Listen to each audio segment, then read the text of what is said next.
Hello, good afternoon, good morning. Hello, everyone. How are you? Welcome back to Diwan podcast. My name is Fernando Carvajal. I'm your host. Thank you very much for listening. Thank you for keeping up with our previous 4 episodes. We encourage you to continue looking at our podcast on Anchor and our YouTube channel for upcoming episodes.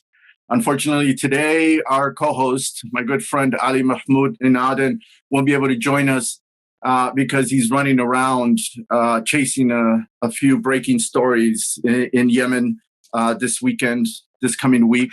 So unfortunately, he won't be able to join us today.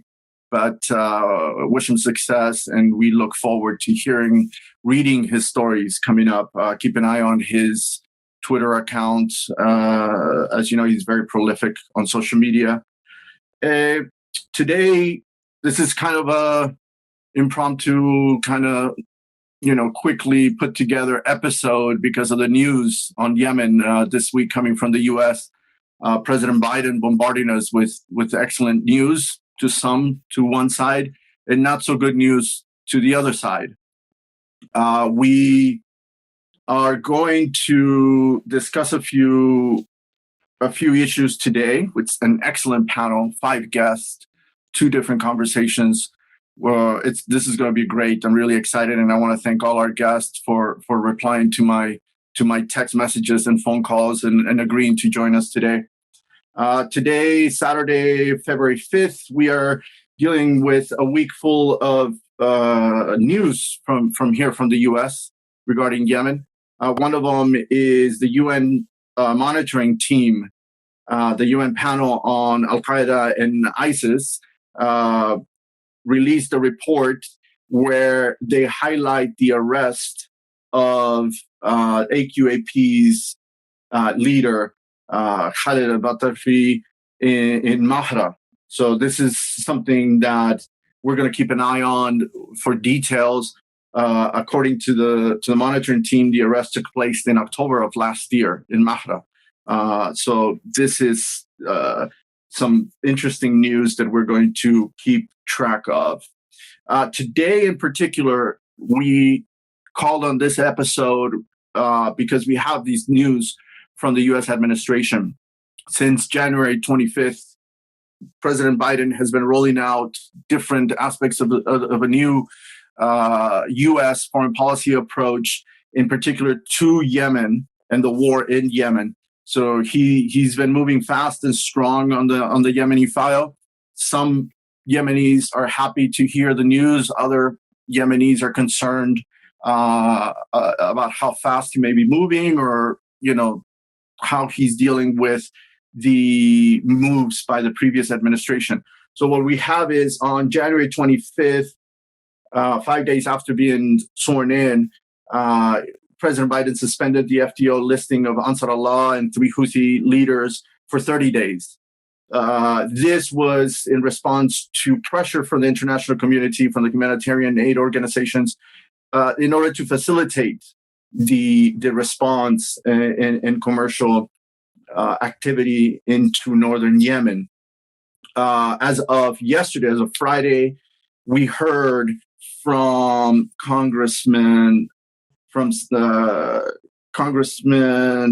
Senator Chris Murphy tweeted at around 4:36 p.m. Pacific, Biden has just reversed Trump's decision to name Yemen's Houthi a terrorist organization. This designation has no practical effect on the Houthis. All it did was cut off practically all food to much of Yemen, a death sentence for millions. Another good move by Team Biden.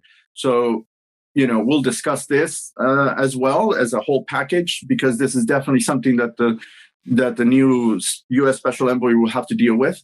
We also had on 28 January 2021, President Biden suspended weapon sales to the coalition, Saudi Arabia, the UAE, at least for 30 days. I believe it was the freeze for sales. And this includes already pre-approved transactions or sales by the previous administration before January 19. This the president gave a speech from the State Department on Thursday on foreign policy, and he emphasized that the U.S. will continue to help Saudi Arabia defend itself, defend its territory against any attacks from any country. And so this was definitely a good message for Saudi Arabia, that the relationship continues and the U.S. will not abandon them. But this also, we'll discuss it because this also affects the government of Yemen directly. The national army of President Hadi, President Abdullah Mansour Hadi, receives all of its military assistance from Saudi Arabia. So we're not just talking about what the Saudis would need for their military needs to protect their territory, but also how would this affect the relationship with the government of Yemen and the military that's fighting, in multiple fronts: Ma'rib, Al-Jalf, Hodeidah, and Sada, northern Sada. And lastly, on 4 February 2021, President Biden announced the appointment of a new U.S. Special Envoy to the Yemeni conflict, Mr. Tim Lenderking, who is a career diplomat, a State Department and Near East department. And this is something that I've myself have thought of and discussed with a lot of my Yemeni friends and a lot of diplomats over the years, really, not just since November when I wrote my piece and I gave a few interviews calling for something like this. But for a long time, I believe that the U.S. needed a special envoy to focus on the conflict. And a lot of people are happy about this move. They are content with the choice with Tim Lenderking, an insider, has worked in the Obama administration, worked in the Trump administration, knows Biden very well. Biden knows him well. And a lot of Yemeni diplomats know him very well. So we know that President Biden and Vice President Harris will come under tremendous pressure from progressives and anti-war members of Congress. They will publicly remind President Biden of the Khashoggi murder, in the relationships with Saudi Arabia, and they will try to push Biden more and more into a tougher stance vis-a-vis Saudi Arabia. But President Biden will have to walk a tightrope on this.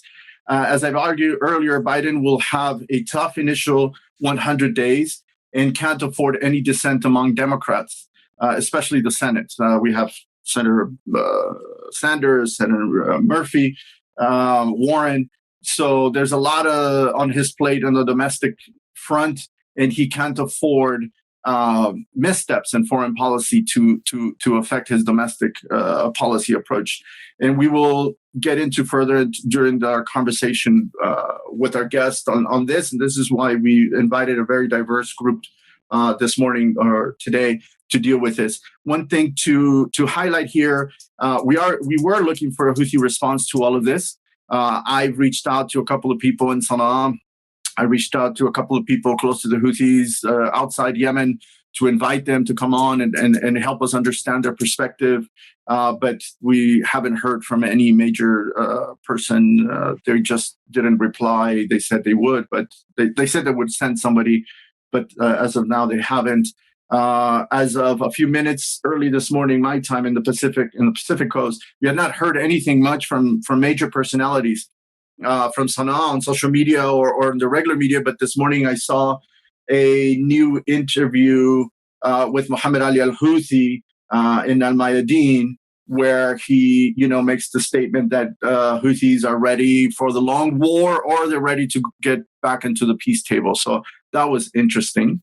We also reached out to people from the Yemeni government, and we reached out to a couple of people to ask them to come and explain, give us the view from the government, but they just pointed us to the official statement from Thursday. And we wish we would have a government official, but to give us more insight, a fresher look. But we have 3 excellent guests coming up later on that will help us understand the relationship between the Yemeni government today and the U.S. And today, without further ado, I want to move into our first conversation with two excellent hosts. Most of you will know my good friends, Munir al-Mawri, independent journalist, analyst based in Detroit, Michigan. He's excellent, has excellent insight. He's on social media. He's in every media outlet. Thank you very much for joining us, Munir. Thank you. Good morning. And Alkhadher Sulaiman, good friend. He is the current president of the Jaffa Community Center. But more important for us, he is in New York. He is the representative for the Foreign Office of the SDC. Good morning, Alkhadher. How are you? Good morning to you and to Munir. Thank you for joining us. Thank you to both for replying.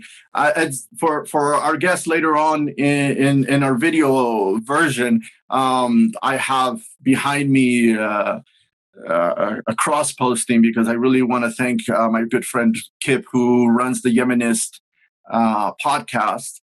And this episode actually was his suggestion, so I want to thank him for making me busy during the weekend. He texted me right away on Thursday evening and said, Fernando, this is a great topic. You need to jump on it. Let's see who you can invite and get some good insight into this. So I want to thank him for his suggestions. And when you get a chance, check out his YouTube podcast, The Yemenist. Okay, it's all about history and culture in Yemen. Now let's jump on our topic today, gentlemen.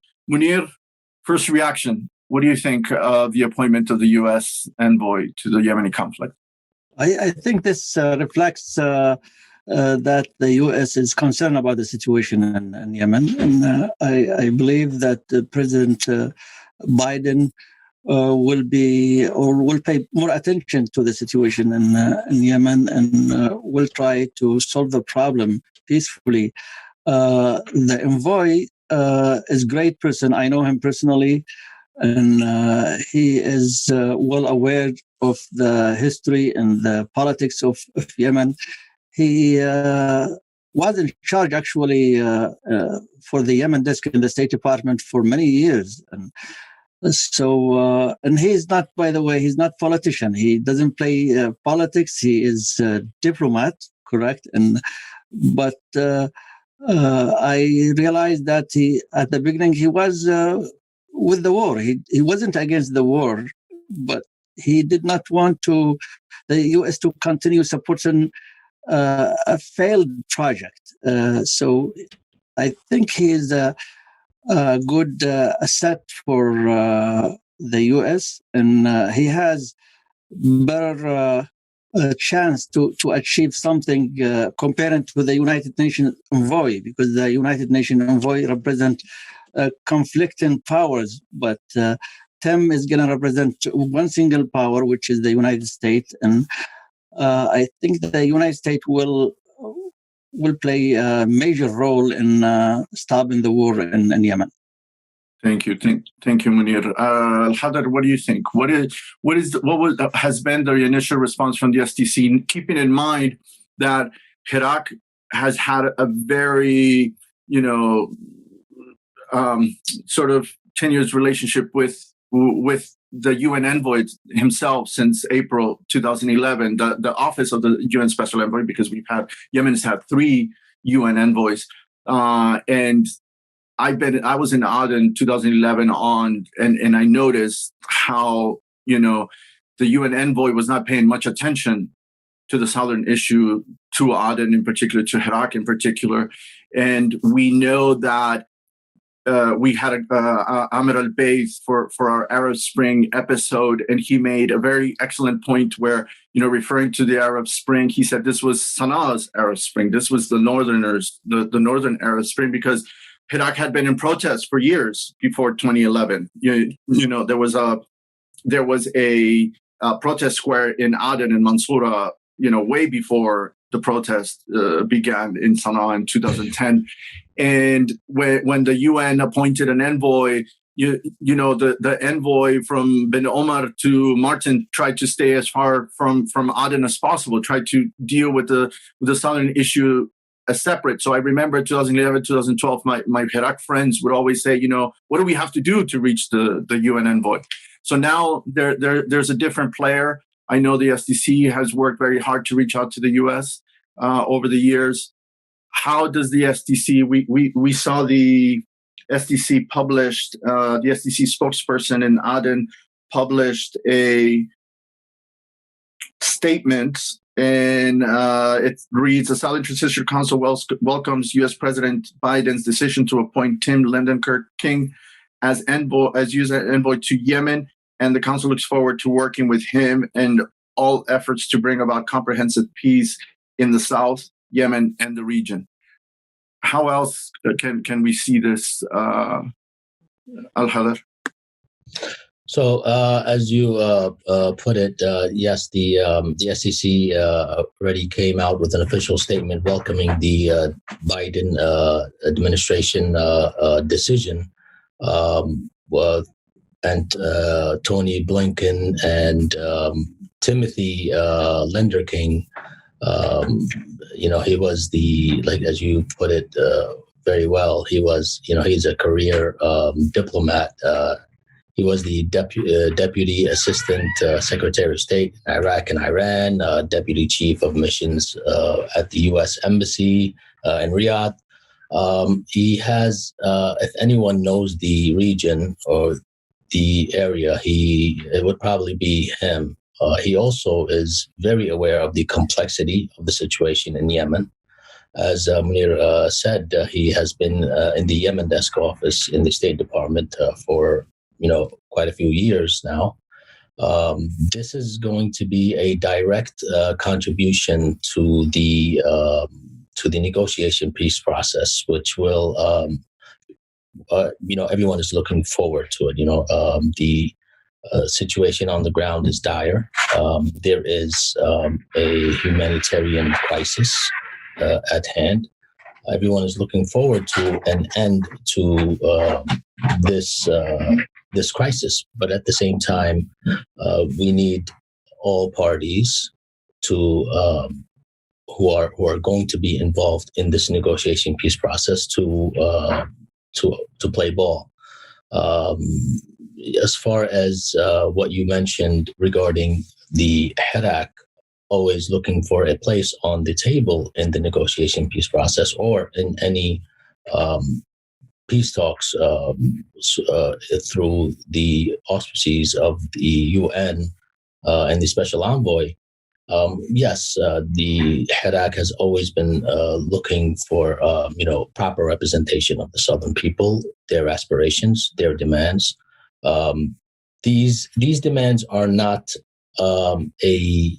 they're not a result of the war. These demands have been there, as you put it, for years. Our protests, our million-person marches have been there. Many people have been looking for proper representation and the end of marginalization, really, since '94, going on to 2007. Many protests and whatnot, and these protests were all faced with live ammunition. There was many attempts to kind of break this movement. And now we're finally getting some light to a proper representation. Right. Al-Hadar, optics matter. And the SDC President Aidarus Azvedi and other members of the SDC have gone out of their way to highlight the relationship with Moscow over the last couple of years. For example, 2017 till now. Does this position affect the potential relationship between the U.S. and the SDC? I mean, why? Let's be frank. Why have the SDC gone so much out of their way to reach out to Russia, but we really haven't seen that much effort into DC over the last couple of years? For example, 2019, 2020. Why have we seen that gravitating, the SDC gravitating so much toward Russia over the recent years? Well, the SDC has been knocking on many doors. The fruitful meetings that happened all of last week did not come, out of numerous attempts to Russia. Rather, there has been many attempts to engage with many officials, government officials in the U.S., government officials in many other countries as well. We're going to knock on, all doors. Russia is a major player in the UN Security Council from the permanent 5 members. They have a big sway on the Security Council as well. We need, as we said, in the UN-led peace talks, we need a proper representation of the Southern people, and the SDC sure represents the majority of the Southern people and can actually, provide provide realistic solutions to the region, to the Yemeni crisis, with a just solution to the Southern cause.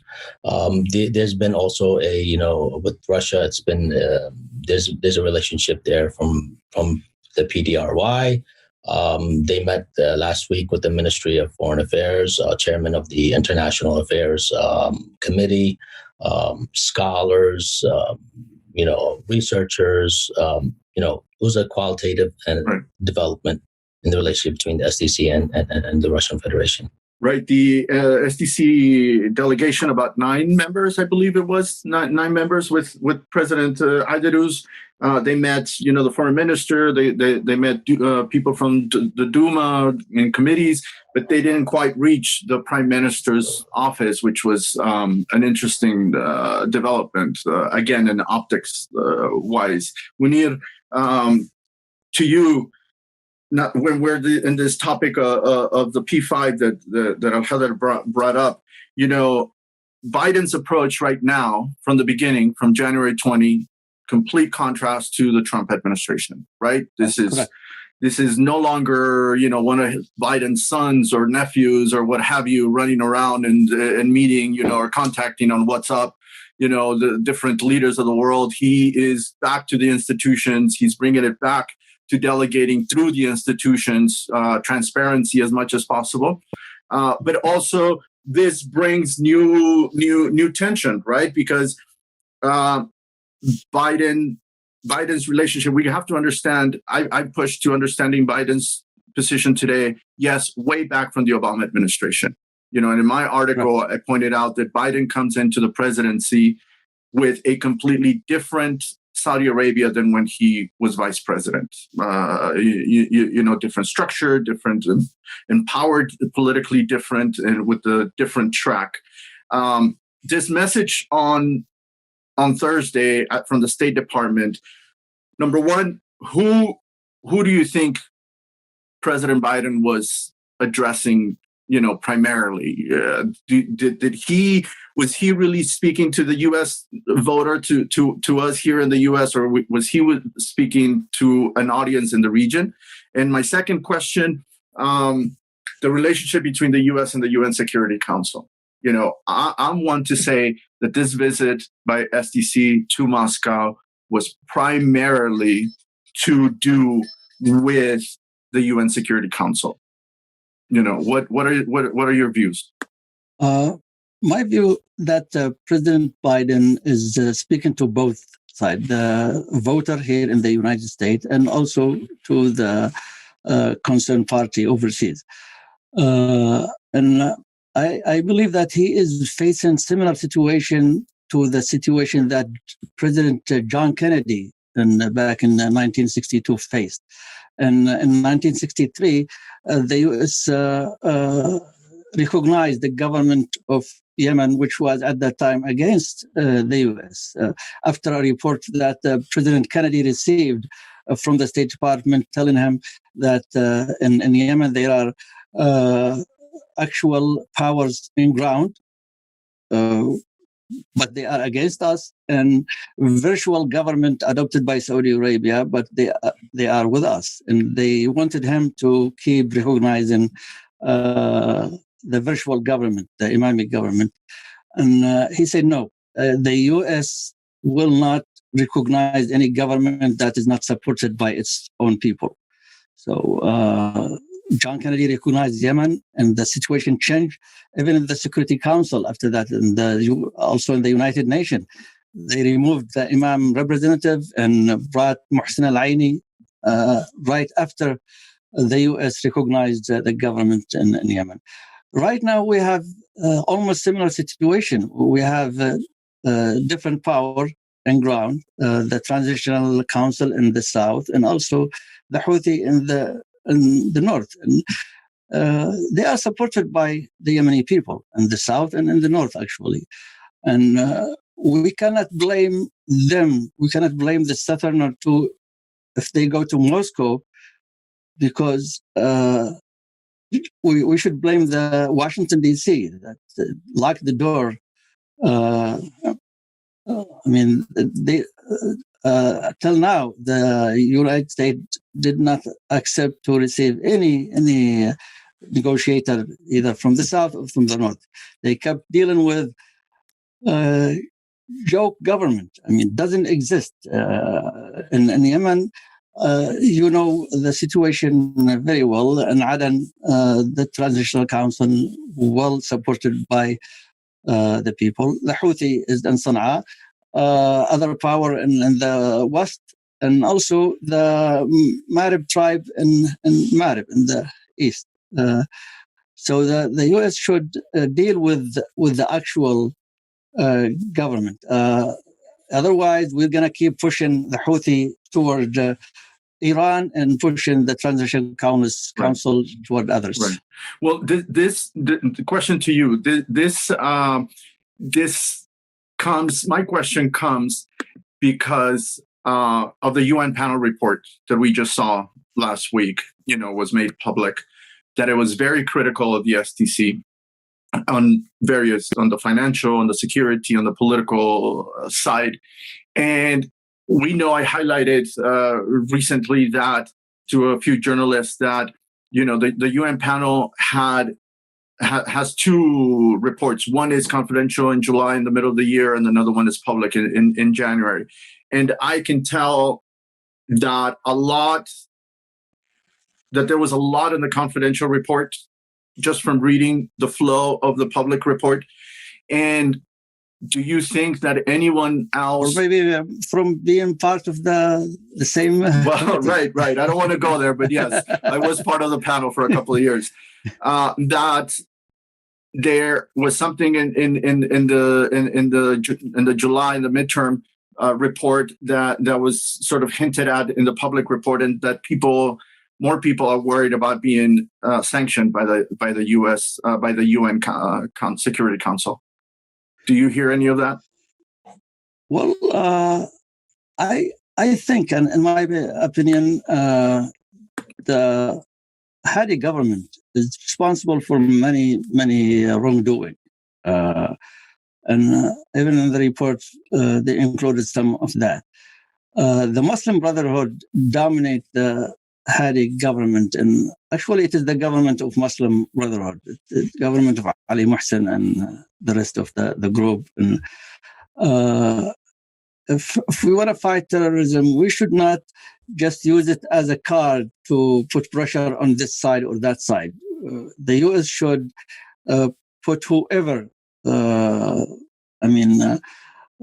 a terrorist in the list. Doesn't matter what, President Hadi or Ali Mohsen or al-Houthi or whoever. I believe if the situation continue, many of the wrongdoing of the Hadi government and some of its members will be accountable, and they might be in the list as well. Alkhadher, a few things, the reaction to the panel report, but also, as Munir mentions, it seems that over the past 2 or 3 years, DC has been one of those capitals that's been, more reluctant to interact with the SDC in public. We know that some of you have interacted with the ambassador to Yemen, with other politicians, with other diplomats, but not at the level, let's say, of the UAE or Russia in itself, or England for that matter, so the UK for that matter.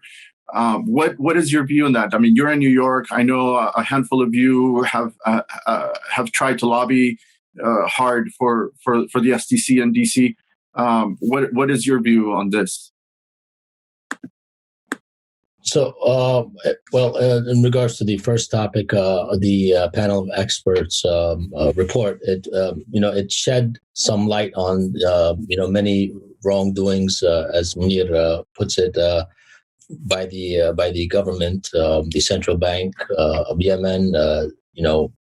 There's massive corruption. There's a big war economy that there is being milked at for years. It doesn't do much justice to other parties such as the SDC.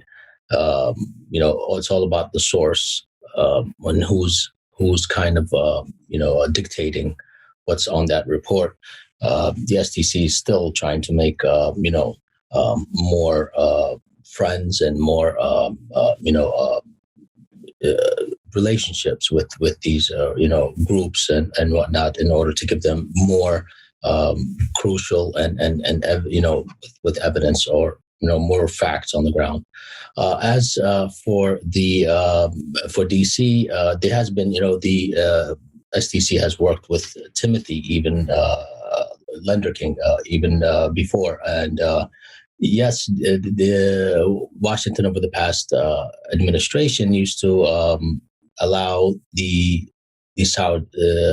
Kingdom of Saudi Arabia to hold the Yemen file, basically, in order to and for there have been for the previous time, the legitimate government has been a hindrance to any diplomacy for the SDC, always labeling the SDCs as ones that are illegally or they're basically out of the legitimate umbrella.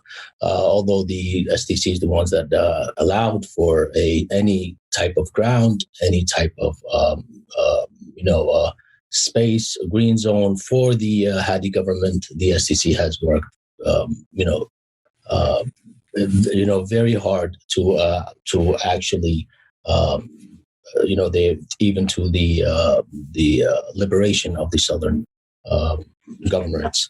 So as for the diplomacy, it's we're knocking on all doors. We're looking forward to work with Mr. Lenderking. I think it's going to be it's going to be a big contribution to an all-inclusive negotiation peace process, which is going to help us give proper representation and a realistic, long-lasting or long-term peace. So President Abdo, President Idris and the delegation has already left Moscow. I believe you mentioned earlier to me, and they returned to the UAE.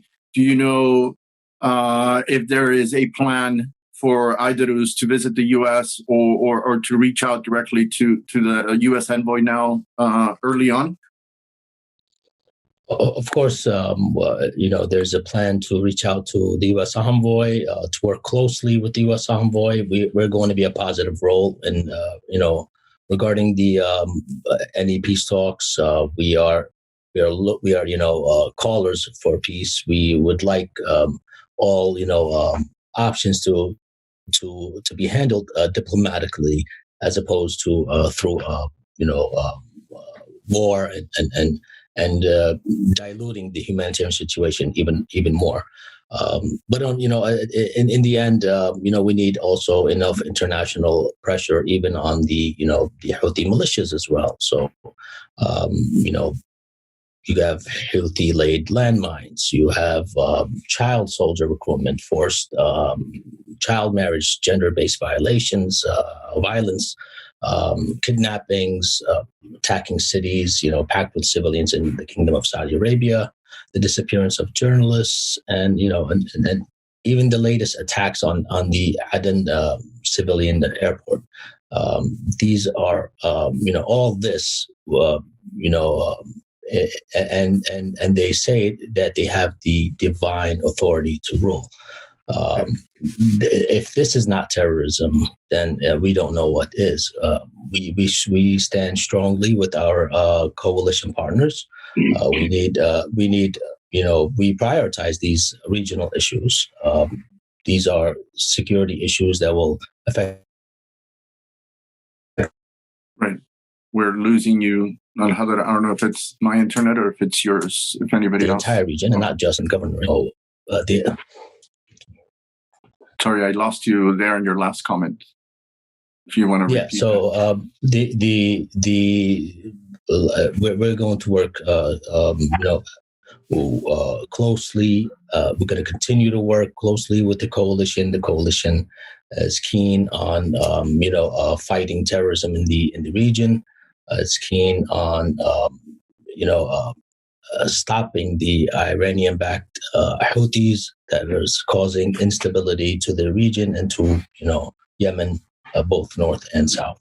Right. To that, Munir, quick comment from you. I know you have to run pretty soon, but there were rumors, and now that Ustad Khaled is joining us on the waiting room here, we talked about this earlier last week. There were rumors that the Biden team had been in contact with Houthis, soon after the election in November, and a lot of people have asked, if the Houthis were already in contact with Biden and they already knew that Biden was going to reach out and start working differently than the previous administration, what happened? What is this December 30th, attack on Aden airport?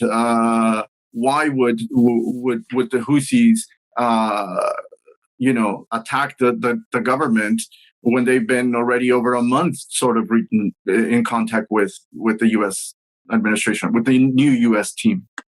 Yeah, I believe the talk with the Houthi is for humanitarian purposes. It's not for political mainly. And the stance of the U.S.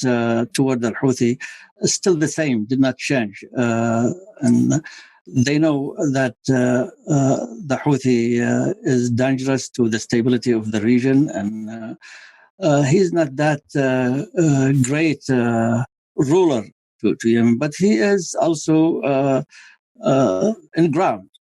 We have to deal with him with way one or another.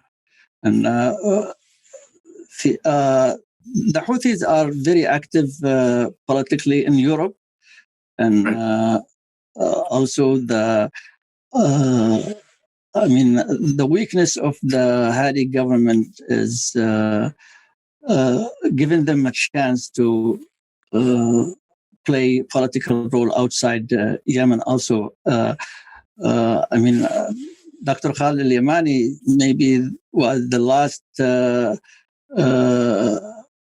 foreign minister in the Hadi government, was the active one. After he left, there is no activity. We haven't seen any.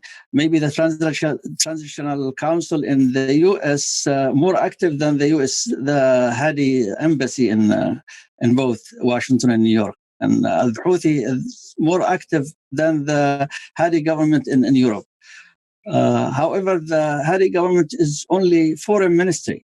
This is what they have. Their role is in outside Yemen. And if they're not be the best in that matter,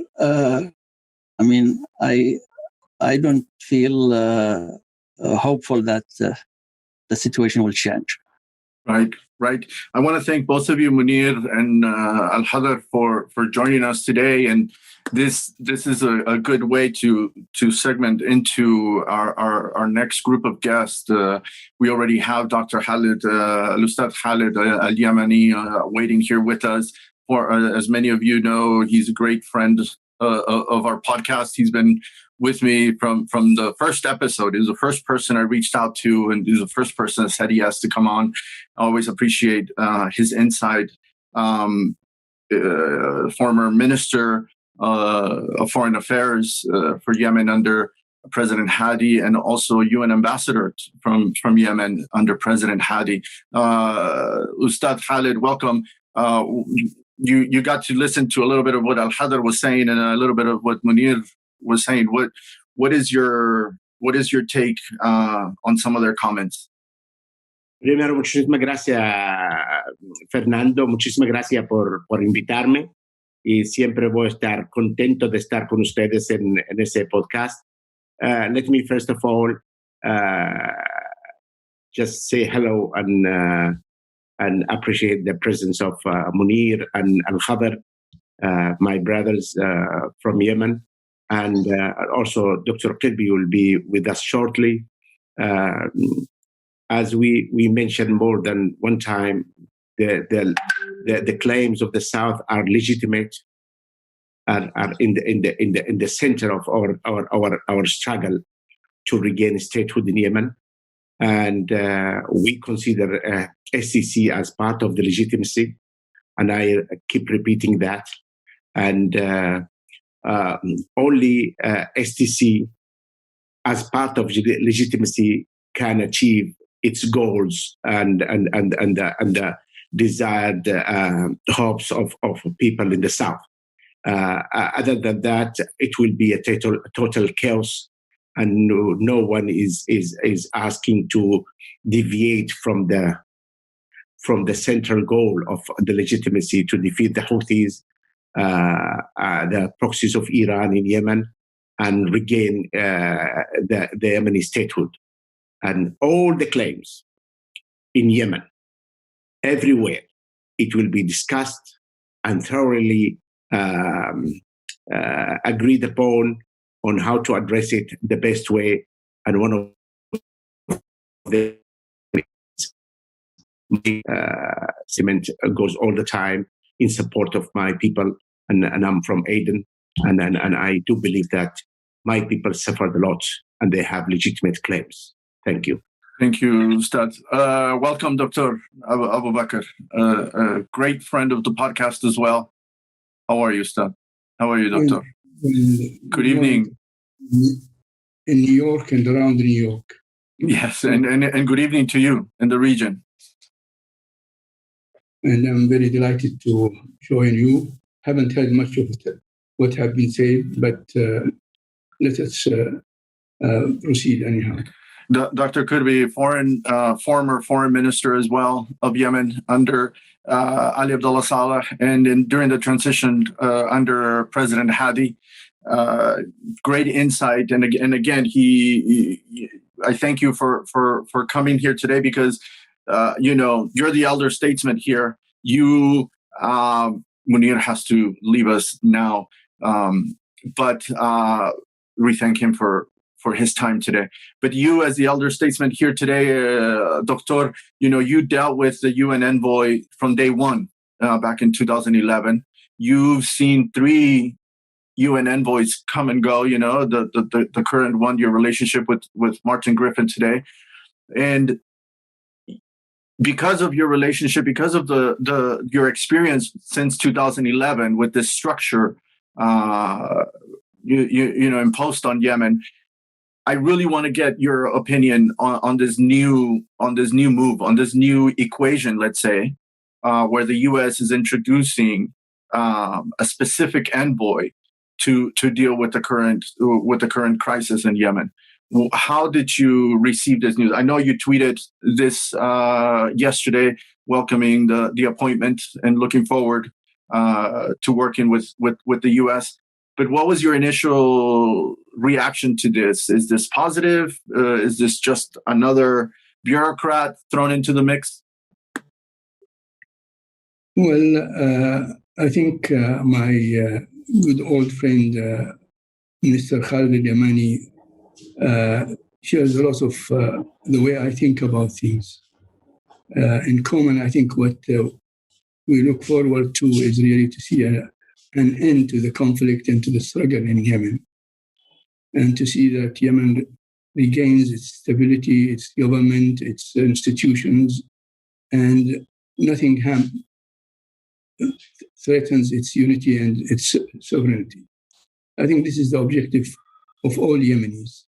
Second point, I think, regarding the new Biden administration, I think we were very impressed with the speed that Mr. Biden has acted on the issue of Yemen, really fulfilling his promises during his election campaign, and always addressing the issue when the disastrous situation we all see in my country, Yemen.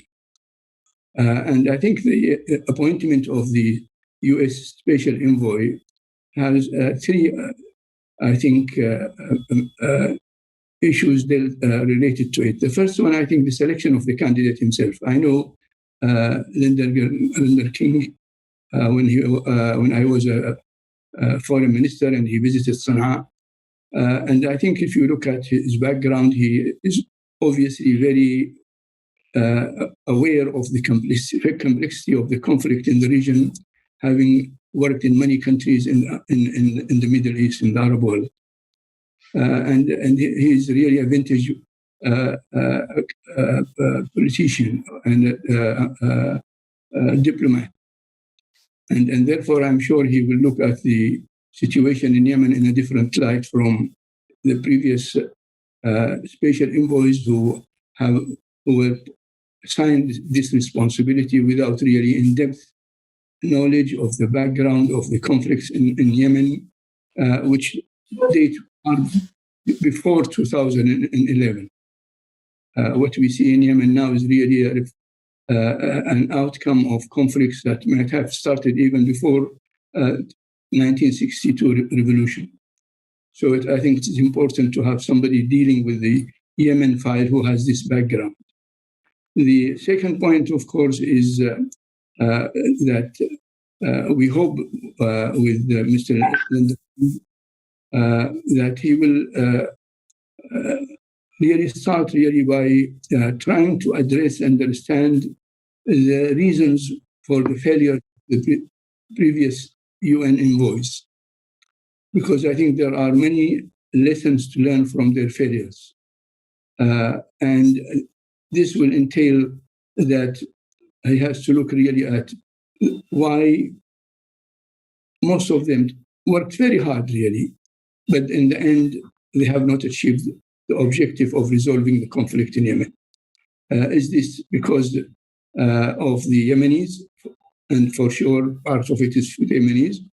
Is it part of the UN Security Council inability to understand the real issues and rely only on the briefings of the special envoys?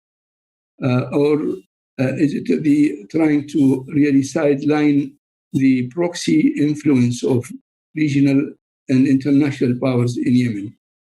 So I think this is the second issue.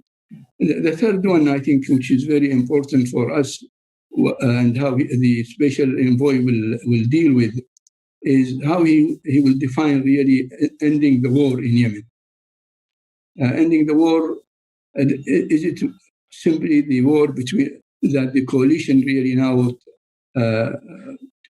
carries against the Yemen with, and really here I am saying Yemen and not in support of the legitimate government or against the Houthis. But there is a war that is applied really and has an impact on Yemen north and south, Sunni and Shia, Zaidi, and this is, I think, what complicates the matter for Mr. Lenderking when he starts his job. The issue of the war, of course, must be based on an end to the conflict, because ending the war may stop the bombardment of the coalition of Yemen, but this is not really the end of the war, because it may only turn it from a war between the coalition against Yemen into a war between the Yemenis themselves, and a much widespread civil war within the Yemenis, with the many militias that have been created now by many coalition countries and others, and now new players coming also into the conflict in Yemen. So I think when we talk about the end of the war, we hope that the U.S. administration will understand that the Yemenis do not just want an end to the bombardment by the coalition, and this is basically what the coalition has been doing over the last 6 years without really achieving any military victory. But we want to see that this is the end of the war means the beginning of a comprehensive political solution for the conflict in Yemen that will regain to the Yemeni people their livelihood, their stability, and their country. Right, and this is one of the things, right, Dr. Qirbi, that unfortunately, the media line over the past week, or basically since President Biden took office, the media line has been, can Biden end the war in Yemen? I mean, very broad, very high expectations. And many activists had jumped on this line, and really, the suspension of the suspension of weapons sales to Saudi Arabia, and then now the announcement of the U.S. envoy, special envoy to Yemen, has been framed under this illusion that these moves by the U.S. will lead to the end of the war. But we know that whether it is a peace agreement between Houthis and Saudi, or a peace agreement between Houthis and GOI, or there is this underlying conflict at the local level that is brewing, and that, as you said, if it's not, dealt with comprehensively, you'll have this this civil war continue, no matter what peace there is between the major actors, and as we know, the tensions between the SDC and the GOI are growing by the day since the arrival of the new government. Ustad Khaled, if I can ask you about this before I introduce our new guest who just joined us. Welcome, Ustad Nabeel. It's totally two different issues. I mean, the intention to stop the war and really to stop the war, because there is so many ingredients and so many complications in this process. Also, the auto mechanisms of the civil wars. If you study every civil war from Latin America, Colombia is an example of protracted crisis that came up and down, and all these international intentions to stop it, and I'm afraid also what Dr. Qirbi was saying might be in fact something that the international community will be facing, and the special envoy of the administration will be facing, that this war will have a sort of dealing with its original dimension and leaving this crisis as a protracted local war. And that can take us for another 10, 15 years, devastating Yemen and killing people, right, and all the miseries that we know. Right, but it's right, very challenging, really. Right, and Ustad, this goes to my point earlier about the announcement of the U.S. envoy and the speech on Thursday by President Biden. Is this a message to the U.S. people? Is this a message to the region, to the players in the region, or is this a message to the people in Yemen? Because you and I have been talking about this since November, on the sidelines, and we know that delegating to this envoy, and that was one of the topics that you and I discussed, that creating the office of the U.S. envoy would mean that the president would want to delegate to a specific individual a comprehensive conflict, a regional conflict, because this isn't just an envoy to Yemen, it's an envoy to the Yemeni conflict. The Yemeni conflict has a number of players outside of Yemen. that the president has to deal with. And the appointment of this envoy comes days, I think it was 2 or 3 days after President Biden appointed the special envoy to Iran. So, we see this dynamic going on. And during President Biden's speech from the State Department, he highlighted again the continued relationship between the U.S. and Saudi Arabia, and that the U.S. is committed to helping Saudi Arabia defend its territory.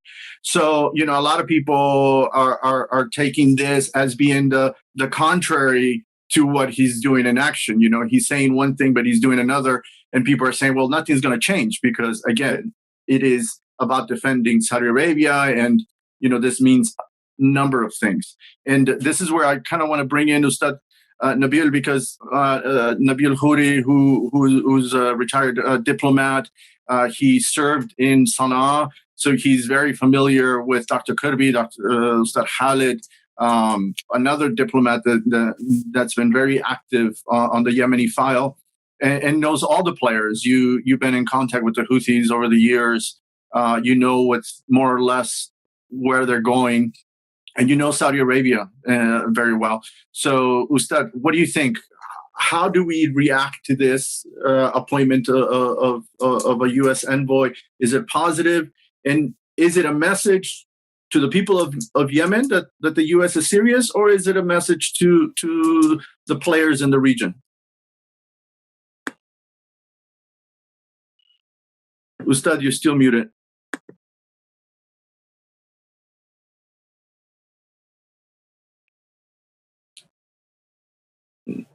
You hear me now? There we go.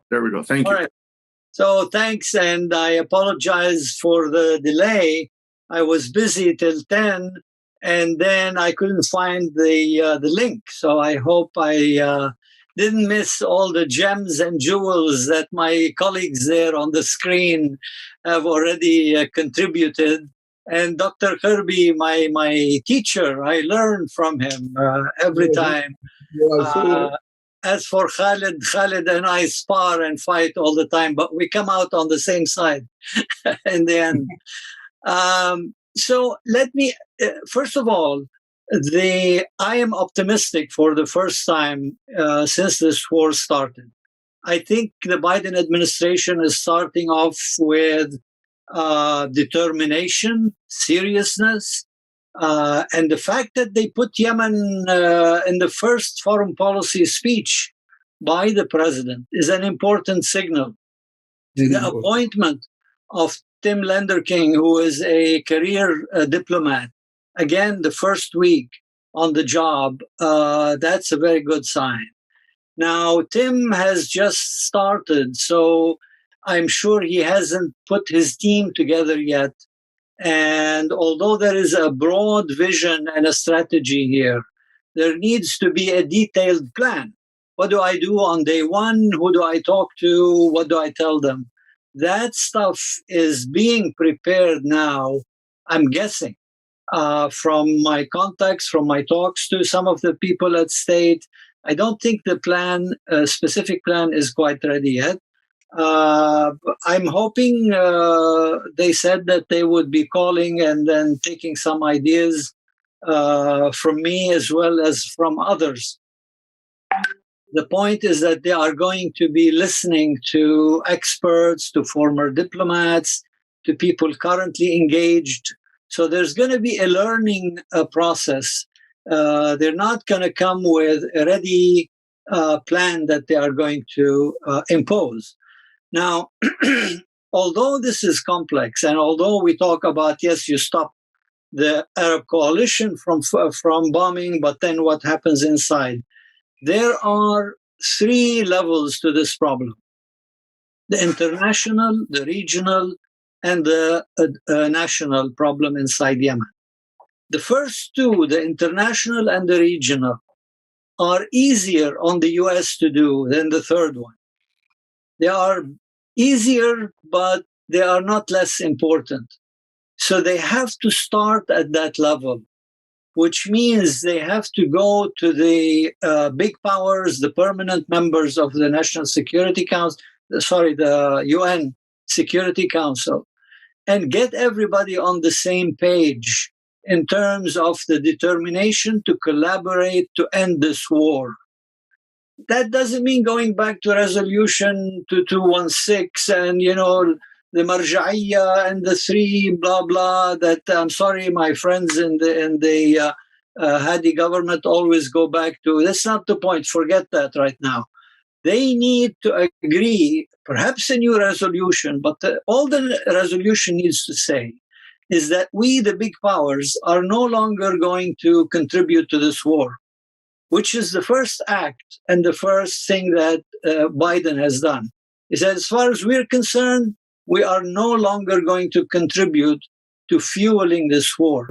That means no engagement in offensive capabilities or offensive operations, and no selling of weapons and expertise related to the war in Yemen. Now, if the U.S. is leading by example, as Biden likes to say, then it should be asking Russia, certainly China, the European powers that have been contributing lots and lots of weapons and expertise, should be asking all of them to do the same. Pull back, stand back. No more weapons, no more ammunition or anything else. And let's all collaborate diplomatically on ending this war. That's the international level. That has to come first.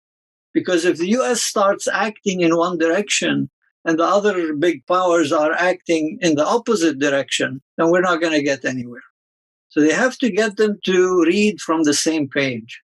Then they have to go down to the region. Now, I'm not saying, you do this Wednesday and that one Thursday. You can send, I'm going to recommend to them that they have under the umbrella of the envoy and one committee, that they have several tracks and that they have several people dealing with those tracks. So then they can move with the same plan, but on three levels. On the regional level, the Arab coalition primarily has to be convinced that you are not getting anything else, not a bullet, not a rifle, nothing, until this war stops. And important thing of Biden saying, by the way, we are still going to defend you, is important so that you don't raise their fears. And also it's an important message to Iran and anybody else who wishes to do harm or may wish to do harm to Saudi Arabia or the Emirates. Don't do that, because the US will come to the defense of Saudi Arabia. It's a separate issue, but you have to calm their fears that they're not going to be left alone. But they have to stop their part of the war. And this will be an opportunity for Iran to help, not necessarily in a very active way, but to help in the diplomacy necessary. First of all, there may be certain things we ask of the Iranians, certain guarantees, certain agreements that will calm down any fears in Saudi Arabia and the Emirates. There has to be an agreement on missiles, including the proliferation, so that if everybody agrees not to be shipping weapons to Yemen anymore or to the war on Yemen, Iran has to agree to do the same. It's true that the scales are different, but whether you send one missile or 1,000 missiles, you are contributing. So that has to be a message also at the regional level. Now, the national level is the most tricky and the most difficult for the US or for any foreign power to engage in. You want to avoid 2003 paralyzed Obama because he didn't want to repeat the Iraq mistake. You don't want to go in there and destroy a country and then rebuild it from the outside. That's arrogance. In the end of the day, Yemen has been destroyed. The state has been destroyed. It is the Yemenis themselves that have to rebuild it.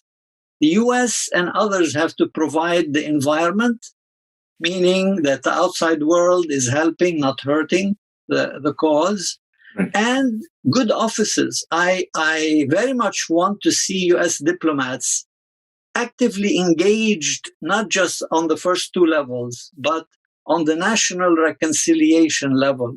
It's not enough to sit on the sidelines and say, oh, we support Martin Griffiths. That's not enough. You have to support him with your hands and feet on the ground. You have to get in there.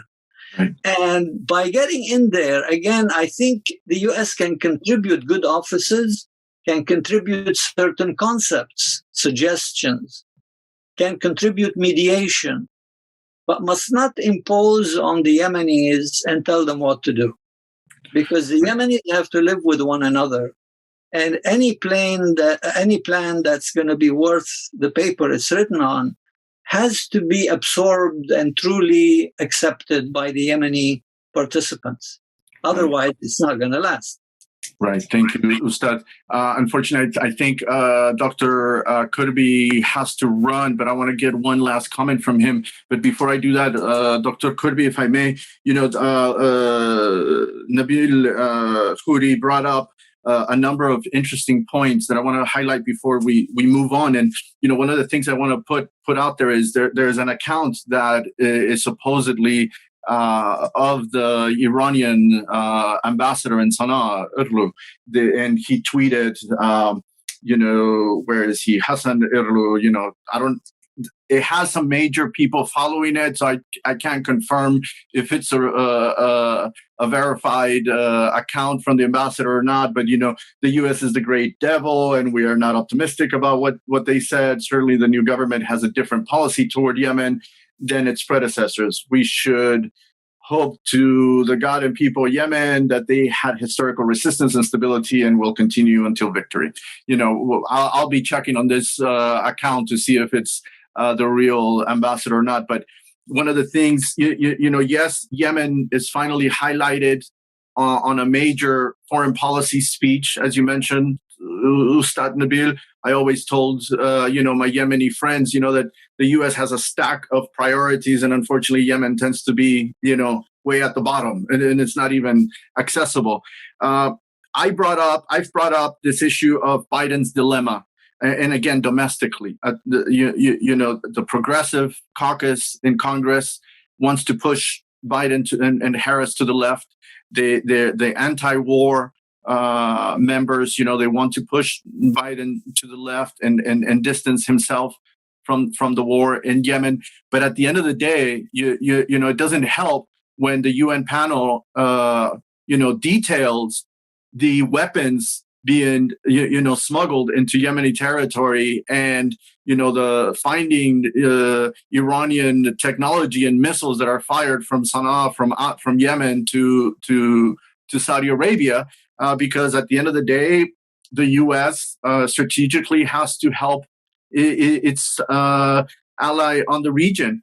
And I think this is going to be a big problem for President Biden again, because his domestic agenda is so crowded, and the progressives are going to be...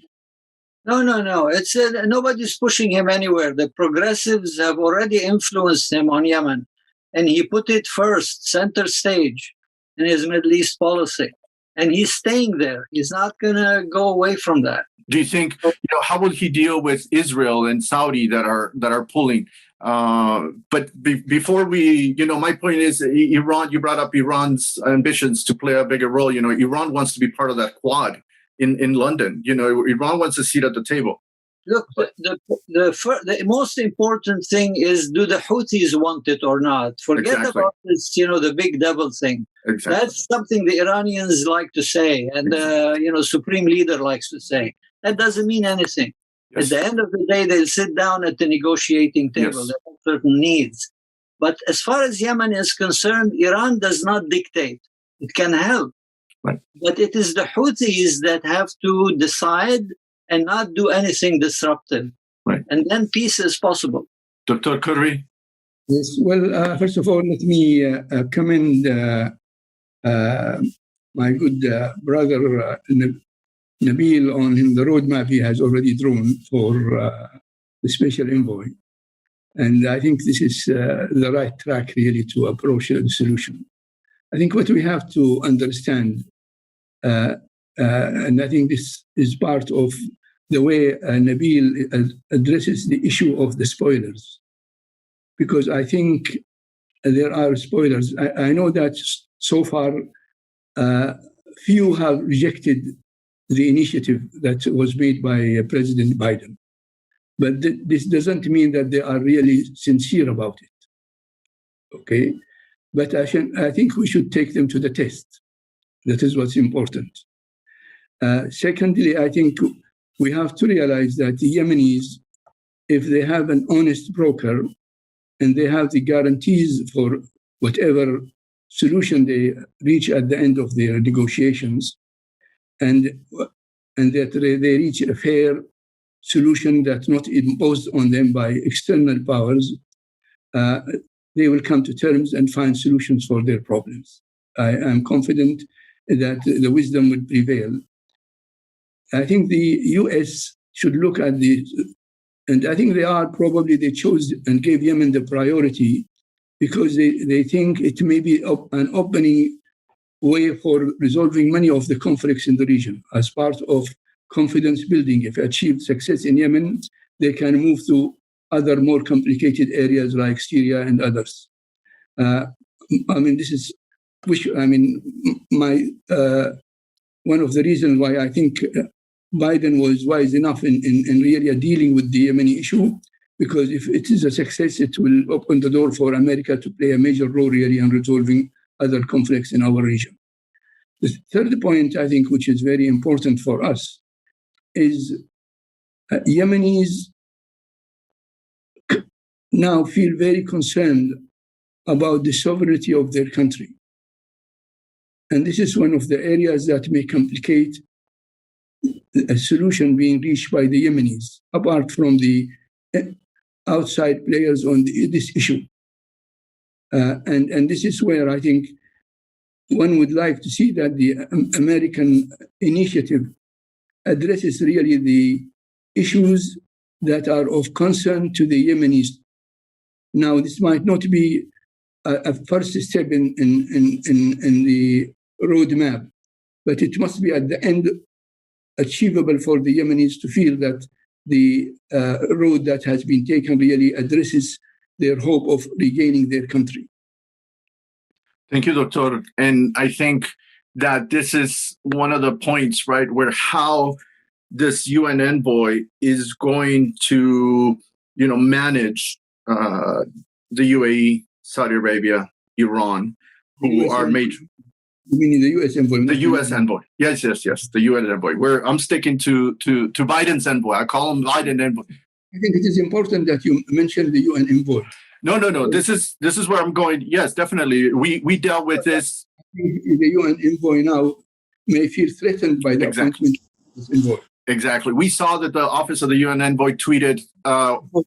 Very important, really, to draw a line between the roles of the two envoys. For and sure. Make them together rather against one another. Right. No. I was going to highlight the tweet by the office of the UN envoy, yesterday, welcoming the Biden's envoy and looking forward to working with him. And at the same time, the State Department made a tweet reaching out to the office of the UN envoy and looking forward to the cooperation. So I think that both parties have already, reached out and looked at this relationship. I'm very critical. Ustad Khaled knows me since 2017, how critical I've been. And even before that, it's about the office and the structure. But in my article in November, soon after the election, I said that, the relationship between the Biden's, Biden's envoy and the UN envoy is going to see tension based on the unpredictability of the mandate. How far is this Biden's envoy going to be? Ustad Nabeel described a structure that I myself like. This committee that can multitask, that can deal. Everybody acknowledges that the conflict in Yemen is complex, is multidimensional, and I think that yes, the U.S. envoy having a committee that can do 2, 3, 4 things at the same time, it is also very different to the way that the UN envoy, that Martin Griffin works. very centralized, very structured. It's either him or the deputy that do everything, even though there's like 60 people working for him in Amman. So from the beginning, the approach is very different when a state puts out an envoy like this versus a bureaucracy like the UN. And so, my concerns from the beginning is Ustad Khaled and I have discussed how, this Biden's envoy will allow the US to speak to Iran, behind the scenes or even in public, whereas the US ambassador to Yemen has shied away from, and we've not seen that. But we're back to, let's keep in mind, I like to remind people, of Secretary Kerry during the nuclear negotiations. So very different again to the previous U.S. administration's approach. What I want to ask Ustad Khaled. Yes. Guys, because I have to. No problem, Doctor. I really appreciate you. Say how glad I am to see my old comrade Khaled al-Yamani.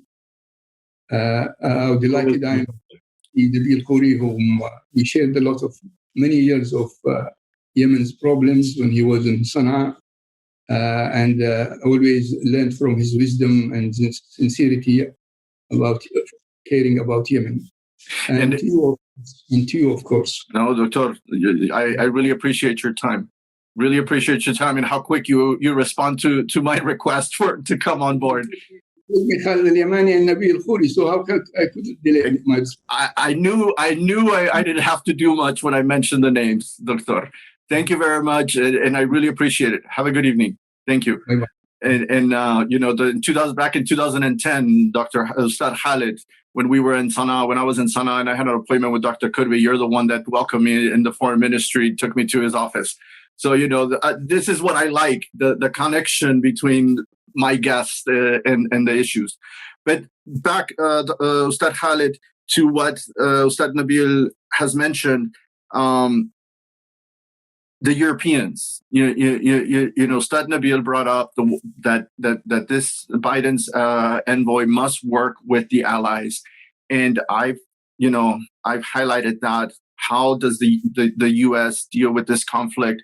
It's particularly with the weapons. We have we have some approaches where Biden suspends weapon sales along with Germany, Norway, Belgium, and Italy, but then other European allies will continue to sell weapons, and then at the end we know that Russia can always sell weapons as well. We saw the military attaches visiting UAE and Saudi last year, which not only just missile defense systems but offensive weapons as well are available. So how does the U.S., as Ustad Nabeel mentioned, how does the U.S., this particular envoy, Biden, which we know already has a tense relationship with Putin, how is the U.S. going to manage these relationships, at the top front with the P5?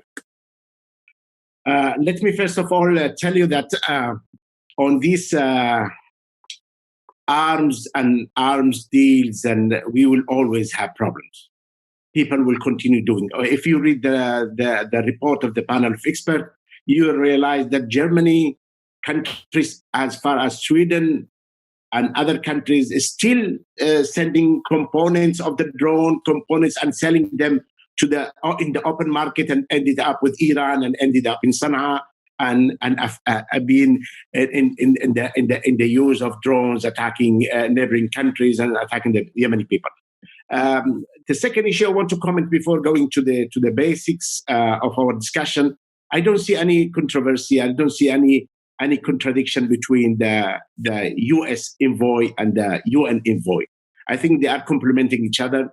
And I was talking to Martin, and he was very happy because, as we discussed with Nabeel before and with you, with your good self, that really we needed a special envoy I was really thinking that Nabeel will be in that in somehow serving to help in the office of the Special Envoy in the United States. I don't see, because the Special Envoy here in the United States will unite all the efforts of the administration, will strengthen the U.S. external communication with the allies, especially Europe. It's very important. It was totally ignored during the last administration. And also internally, we have a lot of components, the security, the military, the war on terrorism, and all this stuff. We need also to coordinate all these efforts. I think it's very important. And also we need to underline the nomination of the appointment of Robert Malley. Robert Malley will be dealing with part of that equation, which is the Iranian side of it. So this will bring the administration with a very, globalistic approach to the Yemeni conflict. But I keep repeating, I don't know if Nabeel was listening to what I said. I'm afraid if you deal with the international, regional, and leave the local, you are turning that into a local war that can perpetuate for 12, 15 years. Like Somalia, we have an example in front of us. Sure. I think Lenderking appointment is very important, and President Biden is, I need to admit really, and this is what I told you, and I was very strong in my last piece in the Atlantic Council. I said it will not be within the priorities of the 100 days. But I realized that really, President Biden was reacting sincerely to his promises to the Arabs and the Yemeni community and other influences in Congress to stop the war. But you and I went back and forth in November, yes, the week after the election about this, right? And I told you I was very cautious, and I was not that optimistic. But really, he proved to be, a friend of Yemen, a friend of humanity. And this is what I mentioned in the beginning, that it will be returning to the core American foreign policy, especially human rights, peace, freedom, justice, which really, was totally overlooked by the previous administration. And the United States, very important issue also. The United States, in the mandate given by President Biden to the new envoy, stated that there will be no Kerry initiative. It was strengthening the UN process, which means working with the Special Envoy, working with the P5, as Nabeel mentioned. Working with the P5 is a very important element of the entire component. If you want to reach peace and stability in Yemen, you need to take on board China, Russia, and all the other components of the P3, France, UK, and United States. Those are the very important elements. Iran and Russia, China and Russia still has some leverage over Iran, and the contacts of the administration with Iran, not from now, from the transition period. It's well known. The contacts with the Houthi are well known, and see that this administration is really hitting the road and listening a lot. In the first day, Lenderking contacted the Special Envoy, ministers in the region, and Rob is working also hard with the Iranians. We need to bring all these components together and take into consideration that Yemen is enough of that war. It's enough of that Yemen human carnage, and it's very important to us that in his speech, also the president in his mandate send all the necessary accommodation to the Saudis, that they will be on board of any solution and settlement of this crisis, and all their interests will be taken care of. And I think this is very important message from the president, and I think the Special Envoy, the Ambassador Lenderking, will be working. I know it's not an easy roadmap. I know that it's not nothing easy. The road is full of obstacles and difficulties, and also I as I mentioned at the beginning, the auto mechanisms of civil wars. I mean, the internal life of civil wars, and the warlords will be repelling any idea of reaching peace, right? Because they will lose a lot of interest. All those warlords are controlling areas and leaving from the suffering of the people. They will fight back.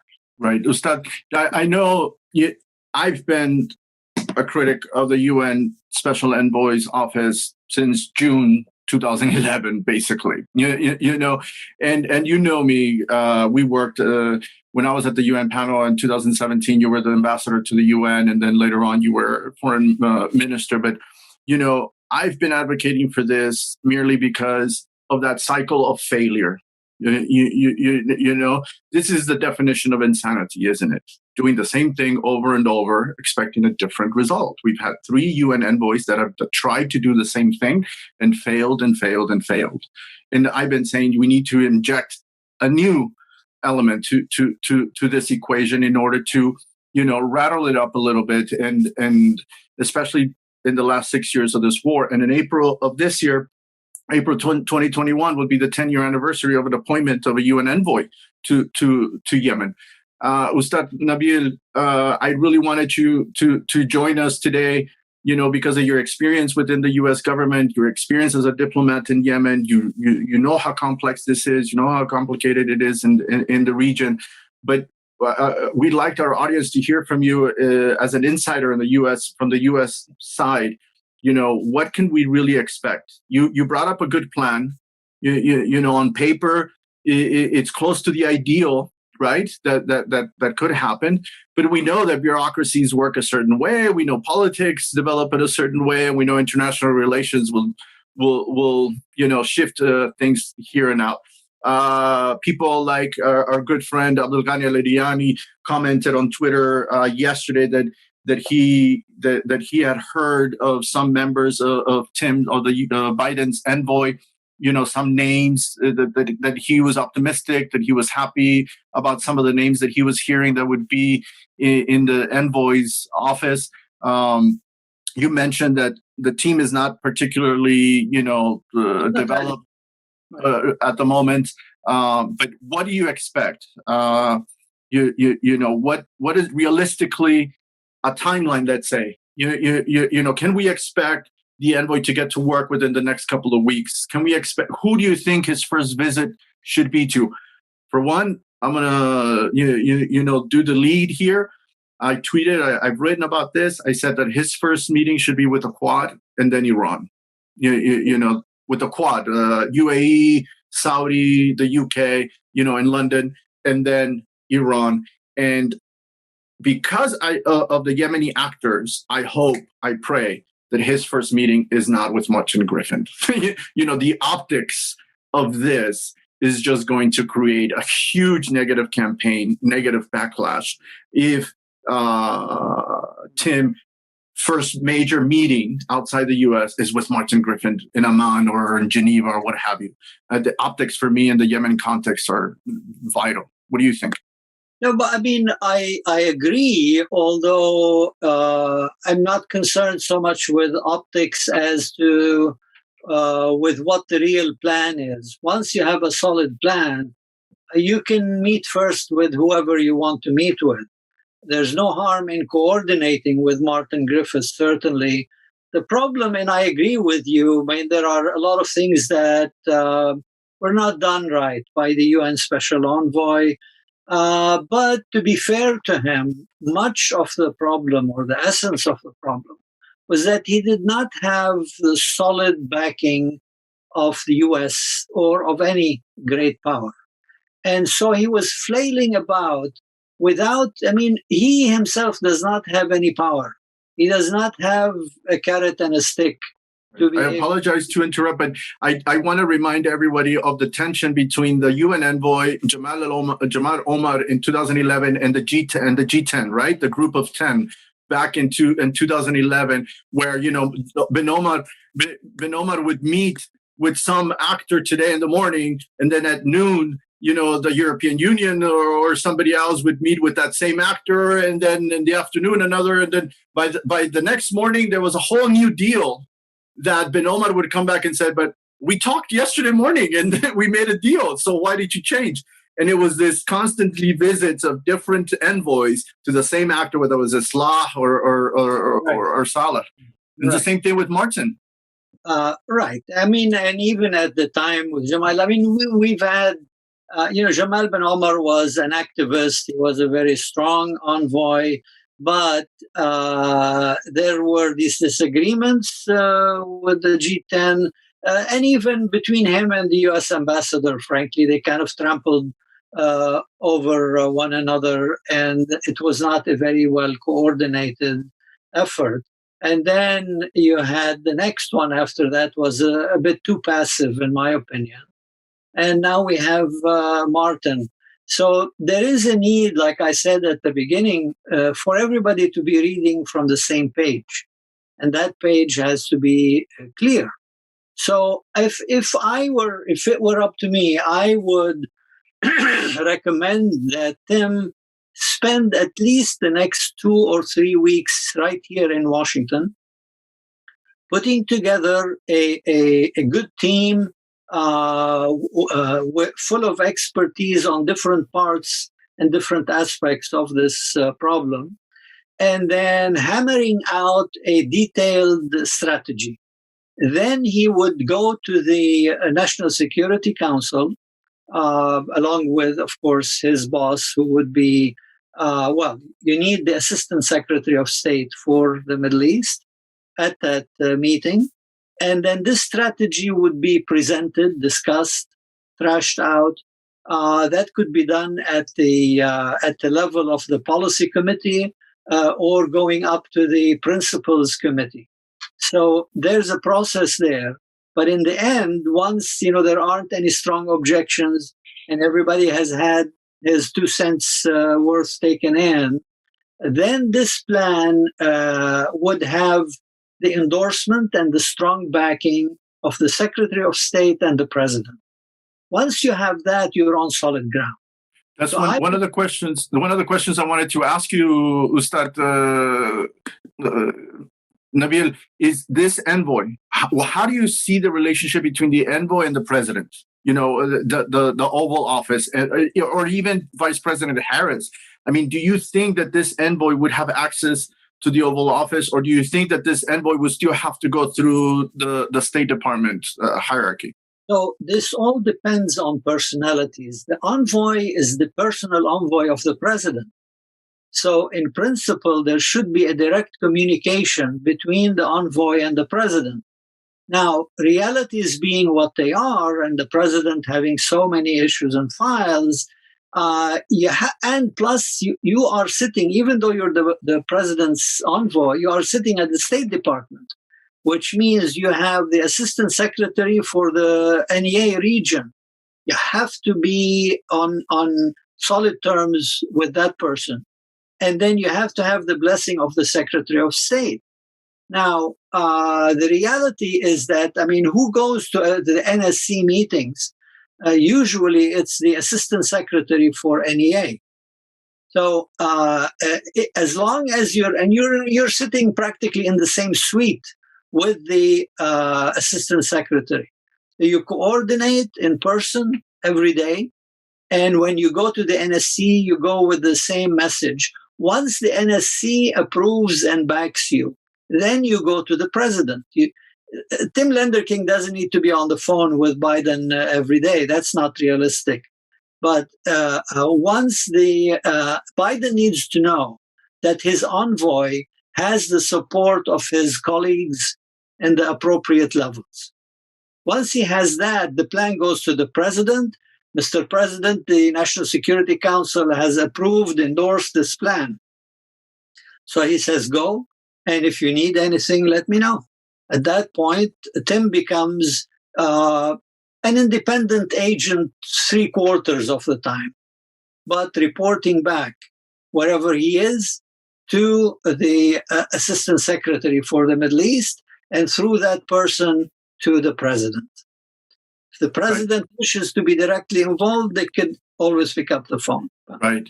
And this is going to be interesting to see, you know, the next 100 days of the work of the envoy, to see, you know, who facilitates his work, who he's running into as obstacles along the way in the bureaucracy. And for me, you know, I'm looking at Vice President Harris. You know, there's a lot of expectations on the Vice President on what role she will take. Is she going to stick to domestic policy, or she's going to be able to engage in foreign policy?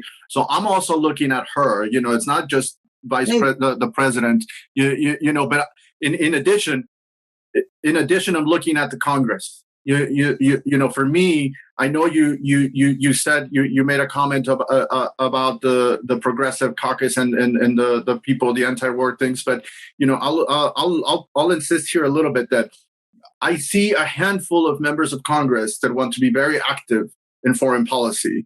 And you know, I wrote back in November that, you know, some of these people are going to push president on the Khashoggi investigation, for example. You know, how that would go, how that would play inside, behind the scenes, and affect the relationship with Saudi. You know, it's very important. A separate track, and Tim will not have anything to do with that one. Chris Murphy in Congress will probably be very active on that front. Right. But Chris Murphy will also be backing the Special Envoy and backing an end to the war in Yemen. Right. Ustad Khaled, we see today. Yeah. Let me just tell you a few things before. I don't think that this administration will start and kicking off the game with just launching all issues from the Trump administration. This will poison and would not be, I mean, conducive to the idea of President Biden to end the war in Yemen. I don't know. I think you should agree also on the limitations and pros and cons with the UN envoy and the US envoy. The UN envoy is a mere facilitator, and you know the UN system. He can do any step, and he cannot be so creative, but under the leadership of the P5, so and the Council, the Security Council. He just a guy that will take mandate and try to implement that mandate, and he will come back to the Council and say, "Okay, I failed." Then the Council will ask him for fresh approach. Then he will come back with fresh ideas. And now the Council pushed hard for the last 8 months for the joint declaration. It's a very good starting kicking point for with the UN to work. I think that it's also the American envoy will also focus on that. I was talking to Martin. We can clean the text. The text is full of issues. We can just go to the final stage of political settlement. Right. This is very important. The joint declaration has every element. It's a result of six years of UN efforts in Yemen, and also it's the efforts that went through Geneva, through Kuwait, through Stockholm, and now we are wrapping up this in one document, very short. We can make it slimmer than it is now, just to push. But can Saudi and the Emirates jump on this? I mean, you know, there's a truth that we've discussed. I've discussed with other Yemeni officials, and that's the Saudi and Emirati buy-in into the joint declaration. It's not just the Houthis and GOI; it's the Saudis and the Emiratis. Yeah, but I think now it requires this leadership that Nabeel was mentioning. The U.S. leadership is very important in the Security Council. What happened during the last administration, it was totally ignored.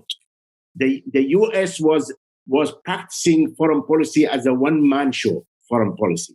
And we know today we have a president and we have the structure that push hard for the multilateralism, push hard for this administration to work with allies in Europe and elsewhere push hard for the UN Security Council to work. And usually the Yemeni crisis, and you know it in the UN, it was really having a united approach in the Security Council. Although there were no agreement all the time, but they never disagree on the need to stop the war. They never disagree on the need to reach a durable peace in Yemen. There is no disagreement on that. Russia, China, France, UK, and United States. Very important that we have this, united approach, but it required the leadership. And the leadership was absent in the past. And now the leadership will come back, as President Biden said, America is back. Right, but let's not. Very strong message. Let's not forget that the UN Security Council came close a couple of times over the last 3 years to not renewing that resolution on the UN panel and the sanctions. You know, a couple of times Russia stepped in, and there was tension between the UK and Russia with the language. You know, trying to change the language, trying to change the mandate. And there was pushback from Russia. In closing, I want to ask a couple of things. One of you, Ustad Khaled, and one for Ustad Nabeel. Before going to the conclusion. Yep. Also the US. I was talking about the limitations of the UN envoy. Also, the US envoy has his own limitations, as Nabeel just explained. He is part of the State Department. He was appointed by Secretary Blinken. Contrary to Rabbo, that it was appointed as a presidential envoy for Iran.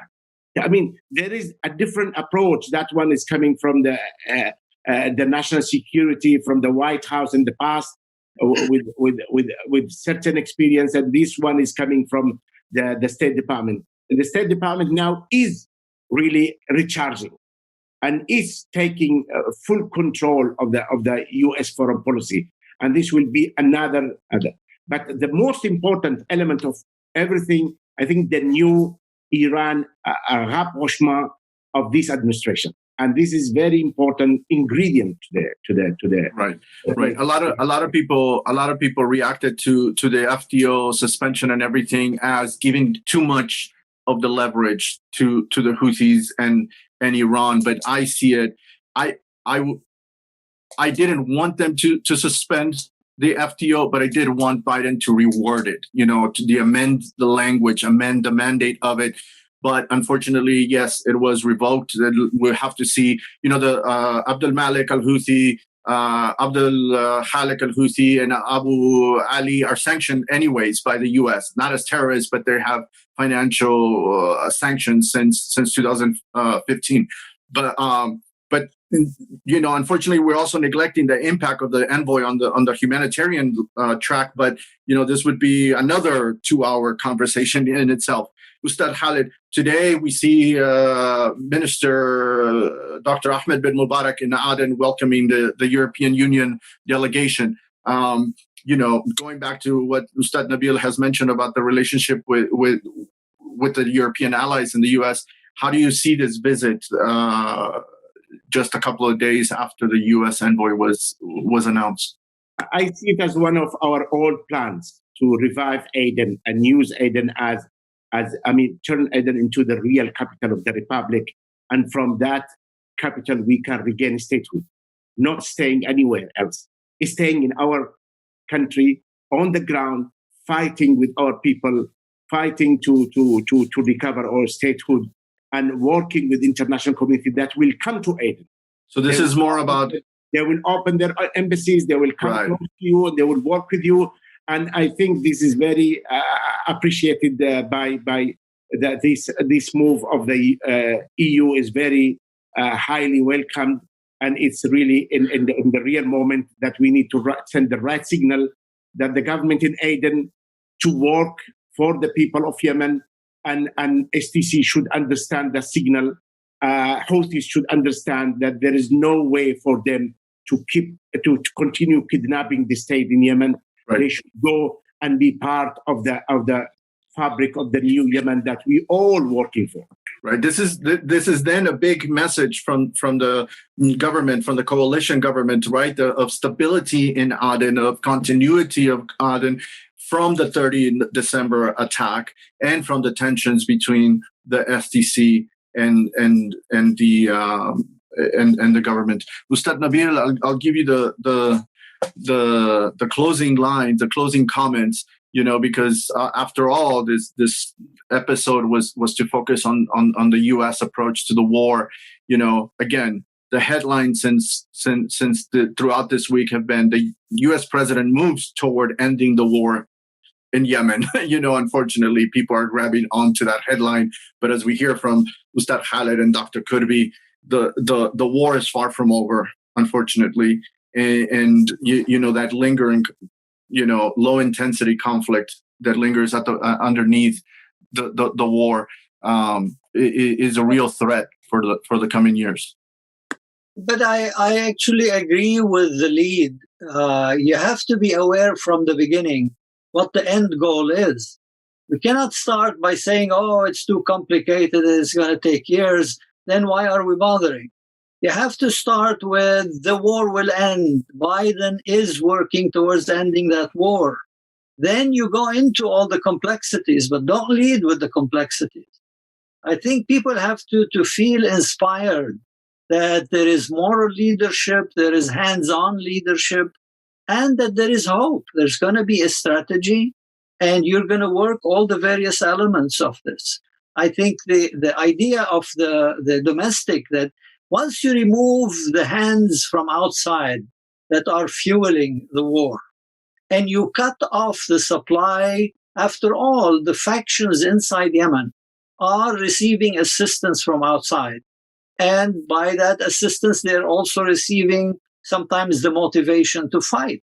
A lot of the people interpreted the Riyadh agreement as really a step towards separation and not a step towards peace. I agree with Khaled. I think the government being on the ground in Aden is a good thing, but you have to emphasize that this is a step towards general peace in Yemen. At the end of the day, there's going to be a formula. It may not be exactly the joint declaration. There were a lot of excellent things in the joint declaration, but they failed to agree on sharing of power and on the regions. You have to think each faction in Yemen has certain needs. Doesn't matter what they say they want. The Houthis may say they want all of Yemen, but they're not going to get all of Yemen, and they know they're not going to get it. But they do have certain needs. How can we give them these needs? Right. On that basis, I think between the STC and the Hadi government and the Houthis, there is a formula that can work out to everybody's benefit. And that's what we need to focus on. Right. Well, in the end, any result of this negotiation, any outcome out of these efforts will be much better than perpetuating this war. This is a very important signal, and this is a very important message we send to everyone. Whatever result we will have, whatever approach we will get, whatever outcome we'll get, which will be much better than having this war perpetuated for 15, 20 years. Absolutely. And I really thank both of you for your time. I know it was a tight call on Thursday for you to join me here on Saturday morning, your time, and I really appreciate it. Ustad Khaled, Ustad Nabeel, you have a book. Do you have one handy to show the cover? Because I forgot the title of your book. You want to... So Bakr Diplomacy. We definitely, Bunker Diplomacy by Nabeel Khoury. Definitely take a read on it and let us know what your opinion on this book. And you do have a lot of stuff there about your experience in Yemen as well. So there are two chapters on Yemen, and then I detail other work I've done in Egypt, Morocco, and in Baghdad in 2003, just before going to Yemen. Absolutely. It is available on Amazon Books. Excellent. Thank you very much. Ustad Khaled, the friend, the main man. Muchísimas gracias. Mi casa es su casa. Literally. Muchísimas gracias a ustedes y a Nabeel. Y es realmente muy importante lo que estamos haciendo. It's really important to do these kind of things. And again, Ustad Nabeel is the only non-Yemeni other than me to come to our podcast over the last 7 episodes, and I was, when this issue happened, I wouldn't have thought of anybody else but Mr. Nabeel to come and join us. And I think Nabeel was offered citizenship. Exactly. I am a Yemeni at heart. I know that. Absolutely. And really appreciate it. Really appreciate you responding to my invitation so quickly, giving us your time on the weekend. And thank you very much, everyone. This should be out this evening, Saturday the 5th, on audio, and then Saturday the 6th of February, and then we'll do the video pretty soon next week. Thank you very much, gentlemen. Really appreciate it. Talk soon. All right. Ciao. Have a good weekend. Ma'as-salama. Thank you, everyone. And we'll see you in the next episode. Bye-bye.